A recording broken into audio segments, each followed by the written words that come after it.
What value your local paper? What Kansas loses as small-town papers shut their doors. Plus, Donut Boy, a 90-mile-per-hour chase, and a blood alcohol content twice the legal limit. A new look at why police say they arrested a state senator. But first, what makes a girl a girl? The fight over who can play girls' sports in Kansas schools. That's what we're talking about right now on Kansas Week.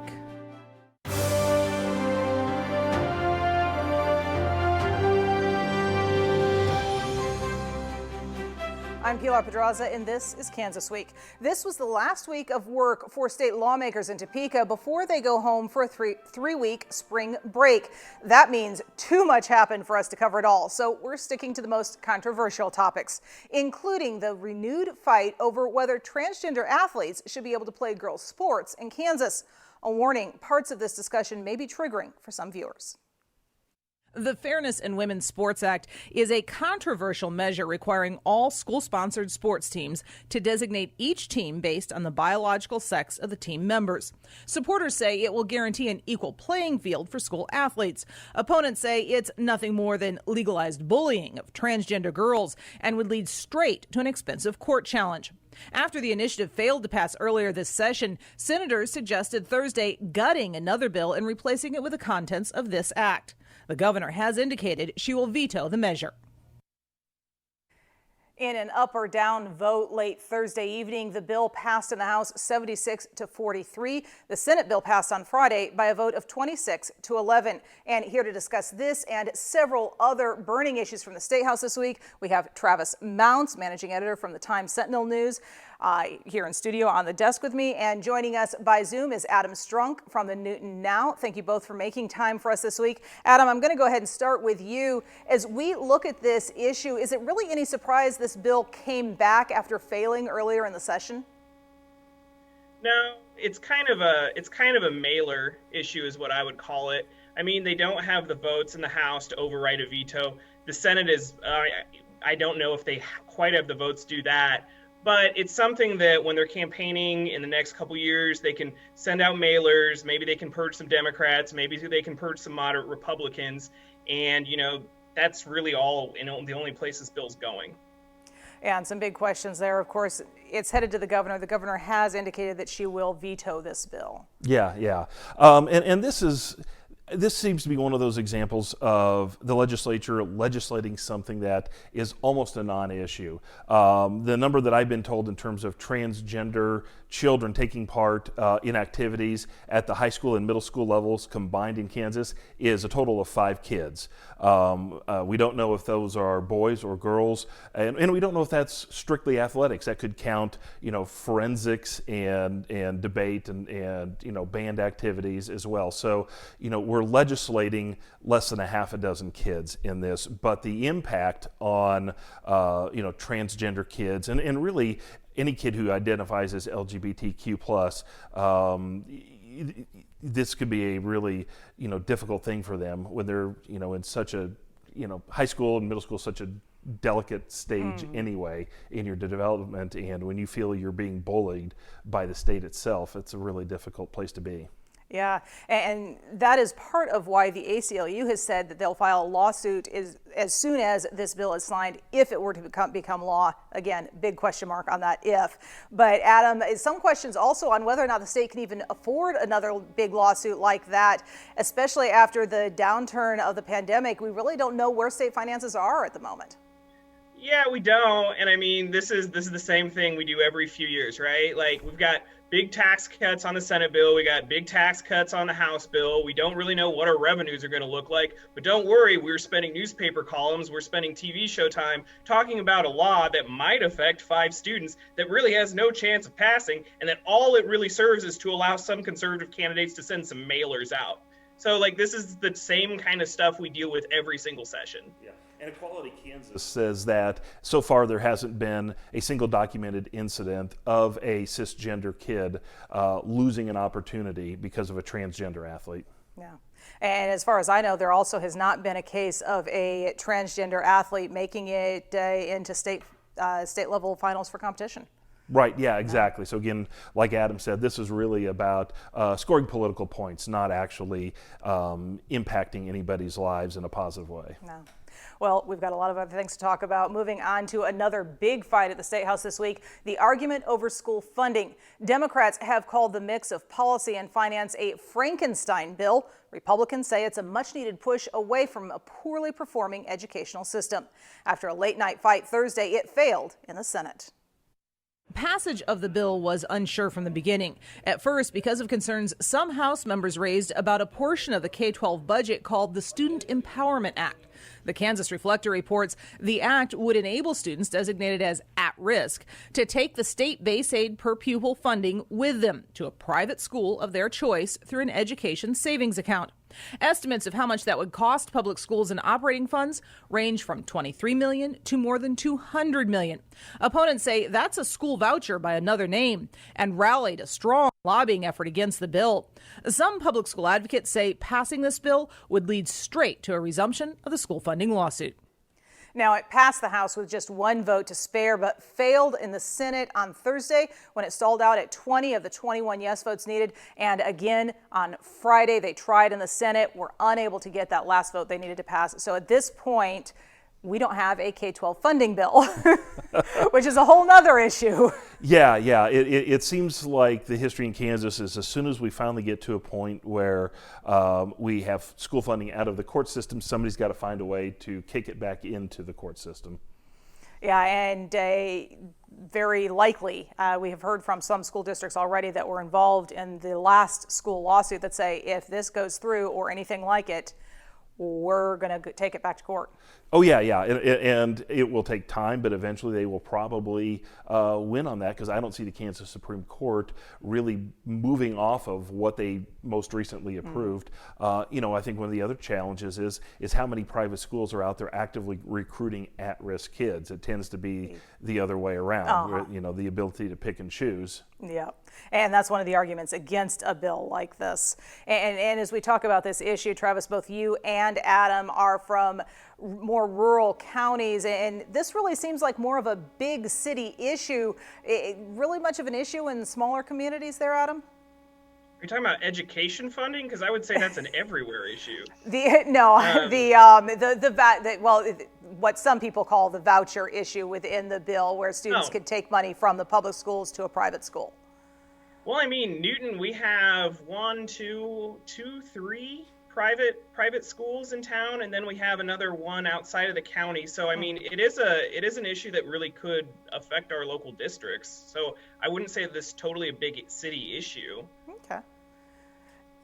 Yeah, I know in my footprint, we've got Catholic schools either in all of our communities or within 15 minutes. And so there are options available. There aren't necessarily a lot of options.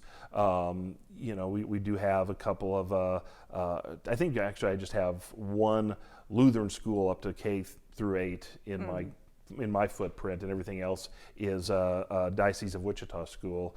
But again, part of my area is close enough to Wichita that students could drive to any of the number of private choices in Wichita. And there are a lot of them here. Yeah. But the further out you get, the fewer those choices are. So I mean, especially out in western Kansas where there are going to be really limited options, it probably impacts them a lot less. Yeah. And this is definitely talking about, as Adam brought up, the education funding issue, a bill where moderates really kind of played a key role in determining its future. Yeah, and given how the last elections went, it's kind of surprising to me that moderates are playing a role in anything at this point because there's so few of them.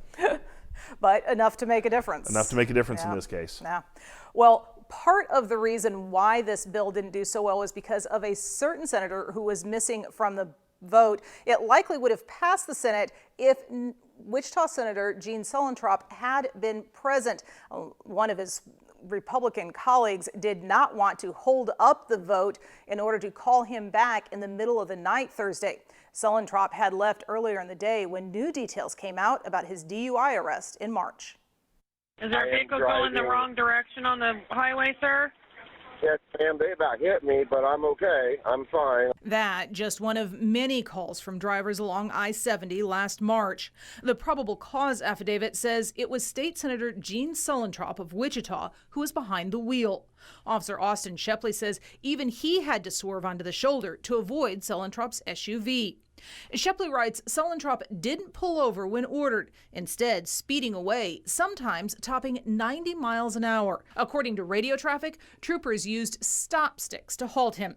Shepley says the senator almost fell more than once and refused a breathalyzer test, so troopers had to wait for a warrant to get a blood test. 3 hours later, that test showed Solentrop still had a blood alcohol content of 0.17, more than double the legal limit. Shepley says Solentrop called him or another officer Donut Boy, and at one point commented he could take the officer because he played state sports competitively in high school. And he has now been charged with something that, at least as far as the public is concerned, can't simply be filed away as, a harmless drunk driving incident. Political analyst Dr. Russell Arbin Fox says the new details revealed in this court filing, added to the felony flee and elude charge among those Solentrop faces, could lead to Republican leadership in Topeka pushing Solentrop to resign as Senate Majority Leader. That the public news is going to be so bad that he will face genuine pressure from others in the Kansas Republican Party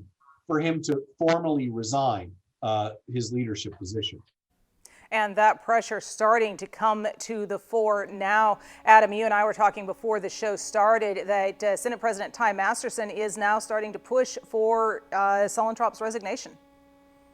Yeah, I mean, this one doesn't seem like one he gets to weather. Like, a lot of times these things kind of blow over, but this thing kept going on and on. And I mean, part of it was there was the whole, like, it got stayed in the news for another week because will the judge, like, will they file charges? Won't they file charges? Like, what's tied to it? Then there was that weird law about a senator couldn't be arrested. So this thing just keeps going on and on. And I just got to hear some of that audio today and read that story today. And I mean, that's kind of rough, especially also considering the Republican Party campaigns so hard on being the party that respects law enforcement, and calling a bunch of police officers Donut Boy probably isn't a real good look, I would guess.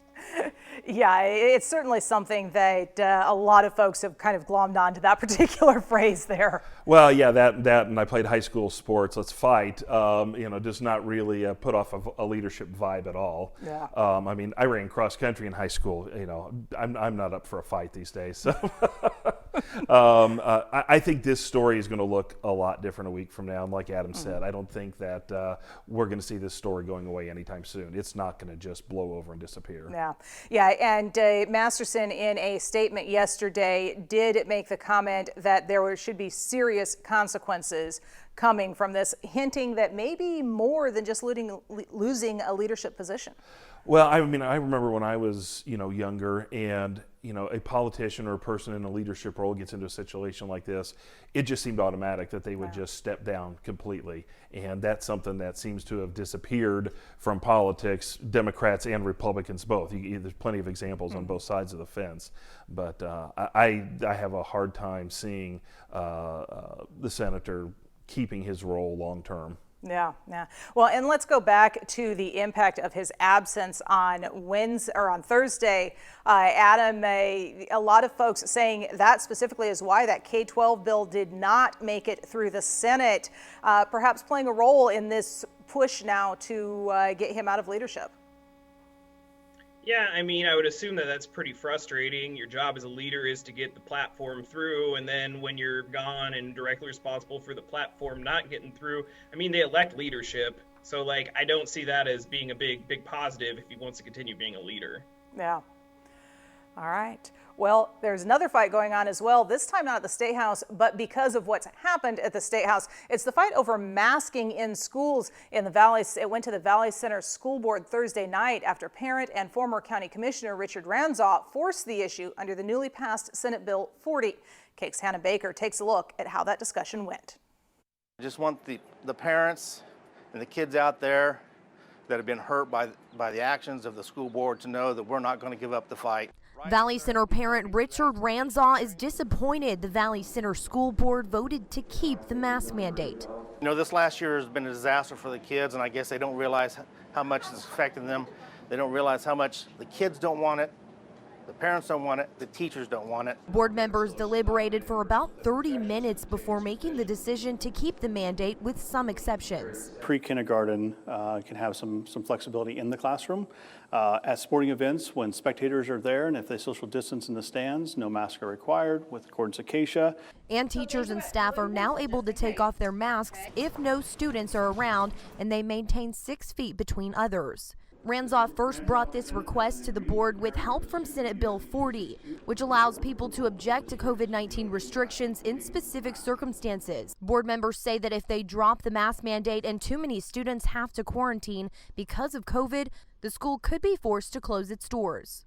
And it is our belief and our attorney's belief that we cannot modify the quarantine order, that is a separate law, separate from Senate Bill 40. But Ranzoff disagrees. Really, the justification that they use as far as them being forced to quarantine people is factually incorrect, and they know that. I told that to them in the meeting. I've shown them an email from Sedgwick County.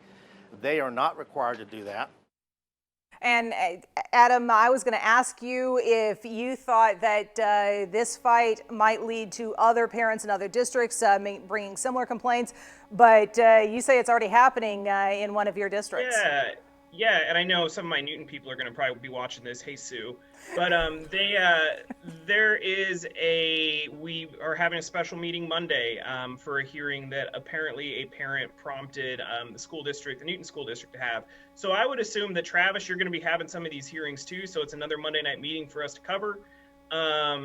But yeah, I don't see these as not happening. I mean, it's another kind of example of this weird, like, local state government interaction, to where at the beginning of the pandemic, you know, we had to have local control and all our school districts had to make up their mind locally. And then when our school districts made up their minds locally, then the state doesn't like how the school district makes up their minds. And so now we have to pass a law to prevent the school district from making up their minds how the state doesn't want, like, it's just, again, it's a distraction. We have how many weeks left of school? But here's where we are. Yeah, I was going to say school is almost over. And in your districts, what are you hearing there? Are you hearing discussions like this yet? I haven't had a chance to talk to many people about how this goes yet. I mean, it seems like the dividing lines haven't moved a whole lot about masks in general. But it's really interesting to see where things are now, when in August, so much of what you heard from parents was, we'll do anything that it is required to get kids into school, to get them onto the field so that they can play sports. And now that they are doing those things, you know, now the kids are in school, you know, we've made it fairly successfully through into our third sports season now of the school year. Suddenly, we have a lot of parents who don't want to do those things they said they were willing to do 6 months ago. Mm-hmm. And then, of course, there's that threat of lawsuits. Some districts, you know, just like some counties, saying, you know what, we're just going to drop it now because we can't afford to deal with these lawsuits. How big of a threat, Adam, do you think that is for school boards across the state? I mean, I think it's clearly a threat. I've been trying to read through SB 40. I'm not an attorney. It's a fairly newly written thing. Some of these bills get kind of weird how they're written by the legislature now. So, I mean, yeah, if I was a school district, I'd sure be concerned because, again, your money's tight. You're being told by the Kansas Senate that they might pull your federal aid money and use that as base state aid because they want to save some money, like that you're supposed to be using to deal with the pandemic. Like, you're trying to plan for June and July budgets. You have no idea what the budget is. And so then you're having to deal with lawsuits or the threats of lawsuit on top of that. I mean, that's exactly what this bill was meant to do, right? Like, this bill was meant to be a chilling effect for local governments. It was meant to say, well, we can't go back and say you don't have local control anymore. So we are going to make exercising local control so dangerous that you can't use it. And that's what this is. And I've certainly heard from some local leaders that is exactly what's happening. Oh, absolutely. I mean, that's what led Sedgwick County to drop its mask mandate. It was just that fear of what might happen. And I mean, the state legislature has a long record of hypocrisy when it comes to local control. Here, we want you to do this. No, you're doing it right. You're doing it wrong. You're not doing it right. Do it this way. But it's still local control. And so it's there's nothing new. It's the same song and dance. It's just slightly different lyrics. Yeah. Well, and those lyrics kind of repeat over and over again, so I'm sure we'll hear them again. We will, absolutely. All right. Well, finally tonight, a topic that's near and dear to both of our panelists' hearts: the future of small town newspapers. An opinion piece in the Kansas Reflector this week came from a former Kansas journalist, Justin Wingirter, talking about what he learned while writing his new book, Four Shots in Oski, about the wrongful conviction of Floyd Bledsoe. It was through local news articles from small-town newspapers in Oskaloosa, Kansas, and central New York that Wingirter says he was able to track down the story. About 1,800 newspapers have closed down permanently across the country since 2004, almost all of them small weekly papers, he writes. He laments the loss and what that loss means to the state of Kansas. He's not alone. According to a 2018 study published in the Journal of Communication, voters rely more on national outlets and become more partisan as local newspapers decline or close. While a study published in the Journal of Law, Economics, and Organization determined that closing local papers increased political corruption and led to declining government performance. A Brookings Institution paper found that municipal borrowing costs rose when papers closed, costing the average local government an additional $650,000 per bond issue. All right, so you both run small papers. Talk to me about some of the struggles that you guys have faced, and we'll start with you, Travis. Yeah, well, I think one of the big challenges that you see for a lot of small papers isn't necessarily the migration of advertising dollars elsewhere. I mean, that's part of it. But one of the big challenges is just the dissipation of businesses in our communities in general, and the changing nature of those businesses. The retail types of businesses that used to be in so many small towns aren't there anymore. The types of businesses that frequently did a lot of advertising, you know, those have been replaced by big box stores, and people do a lot more shopping, you know, online or at those stores. And so part of it is just a reflection of the changing communities. Now, yeah, that said, there's a lot of newspapers that are doing okay. This is a story that really overstates the gloom frequently. You know, there are problems that have been caused within our industry just by bad ownership groups, and that's primarily hedge fund, corporate-owned papers.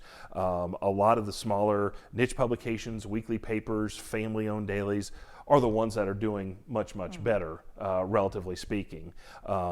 Is media harder in general? Yes. Well, it is for TV, it is for radio. I mean, who would want to own a cable company right now? Because everybody is moving to streaming services. And, you know, even companies like Disney and ESPN are trying to figure out how to stay afloat because they aren't getting those subscriber dollars through cable companies. And so that's part of just a changing broader media landscape as well. Yeah, definitely one of the issues there. But I know, Adam, with the Newton Now, you are now the second paper in your area, so you kind of are on the more successful end of that, but I'm sure not without some struggles.